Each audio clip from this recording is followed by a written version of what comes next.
கும்பகோணம் அருகே ஐயம்பேட்டையில் வீட்டில் பதுக்கி வைத்திருந்த 10 லட்சம் மதிப்பிலான குட்கா பறிமுதல் செய்யப்பட்ட சம்பவம் அதிர்ச்சியை ஏற்படுத்தியுள்ளது.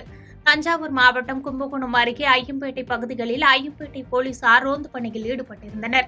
அப்போது தஞ்சாவூர் டவுன் கரம்பை வடக்கு தெருவை சேர்ந்த செல்வகுமார் தனது இருசக்கர வாகனத்தில் வந்தபோது சந்தேகத்தின் பேரில் அவரை மறித்து சோதனை செய்ததில் அவரது இருசக்கர வாகனத்தில் சுமார் 12 கிலோ மதிப்புள்ள புகையிலை உள்ளிட்ட குட்காவை அப்பகுதிகளில் கடைகளுக்கு விற்பனைக்காக எடுத்து வந்தது தெரியவந்தது.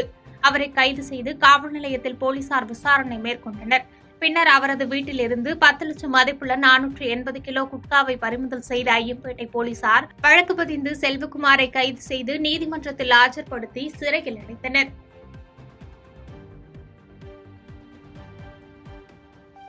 பாதகம் செய்பவரை கண்டால் நாம் பயங்கொள்ளலாகாது பாப்பா, மோதி மிதித்து விடு பாப்பா, அவர் முகத்தில் உமிழ்ந்து விடு பாப்பா. அண்மை செய்திகளை உடனுக்குடன் தெரிந்து கொள்ள இணைந்திருங்கள் இயம்நாடு தொலைக்காட்சியுடன்.